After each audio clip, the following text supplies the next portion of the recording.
நல்லா கரெக்டாக வரும். சுருக்கம் எதுவும் இல்லாமல் கையால் நல்லா நீவி விட்டுக்கோங்க.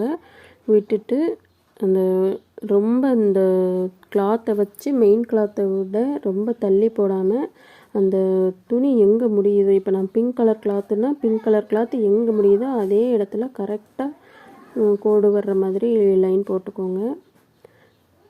ஏன்னா நெக் சைடில் வந்து எக்ஸ்ட்ரானா கூட ப்ராப்ளம் கிடையாது. நெக் சைடில் வந்து நமக்கு கொஞ்சம் எக்ஸ்ட்ரானா கூட நமக்கு வந்து ஷோல்டரு நெக் எல்லாம் லூஸ் விட்டுரும். அதனால் வந்து பார்த்து மார்க் பண்ணிக்கோங்க. நம்ம கட் பண்ணுறப்போவே நல்லா வருமா வராதா அப்படின்னு நினச்சிக்கிட்டே நம்ம கட் பண்ணக்கூடாது. மார்க் பண்ணுறதுக்கு ஒரு தடவை 2 தடவை நல்லா யோசிச்சுட்டு நல்லா கான்ஃபிடெண்ட்டாக கட் பண்ணி ஸ்டிச் பண்ணணும்.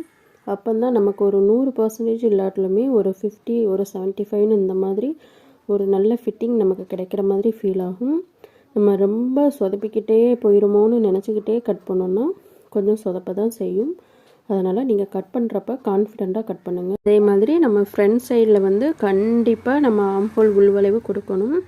ஏன்னா வந்து நம்ம கைக்கு வந்து உள்வளைவு கொடுத்துருக்குறோம். அதே அளவு வந்து நம்ம ஃப்ரண்ட் சைட்லேயும் கொடுக்கணும். அப்போ தான் நமக்கு ஜாயின் பண்ணுறப்போ கரெக்டாக வரும். 1/4 இன்ச் 1/2 இன்ச் அதுவே போதும். அப்படி இல்லைன்னா உங்களுக்கு வந்து அக்குள் பகுதி வந்து ரொம்ப பிடிக்கிற மாதிரி ஆகிடும்.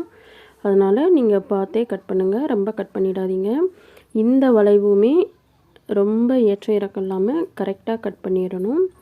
அப்போ தான் உங்களுக்கு அந்த அக்குள்ளே தூக்குது சுருக்கம் உள்ளதுன்னு சொல்லுவாங்க இல்லையா, அப்படி இல்லாமல் இருக்கும். இப்போ நம்ம வந்து மீதி கிளாத்தை வந்து பட்டிக்கு வச்சுக்கலாம். நமக்கு இப்போ பட்டி இல்லை அப்படிங்கிறதுனால நம்ம வேறு எதுக்காவது யூஸ் பண்ணிக்கலாம். இப்போது நெக் சைடில் வந்து பேக்கு கட் பண்ணையில் ஒரு பீஸ் கிடச்சிருக்கும் இல்லையா, அதை வந்து நம்ம பட்டி பட்டி அப்புறம் வந்து கொக்கி வைப்போம் இல்லையா, அந்த இடத்துக்கு வந்து நம்ம அளந்து கட் பண்ணி எடுத்துக்கிட்டு மீதியை நம்ம கிராஸ் பீஸ்க்காக வச்சுக்கலாம். நெக்கில் வரும் இல்லையா, அந்த கிராஸ் பீஸ்க்காக யூஸ் பண்ணிக்கலாம். இப்போ நான் எப்படி கட் பண்ணுறேன்னு சொல்லிட்டு பார்த்துக்கோங்க. எந்த துணியுமே நம்ம வேஸ்ட் பண்ணாமல் கட் பண்ண கற்றுக்கணும்.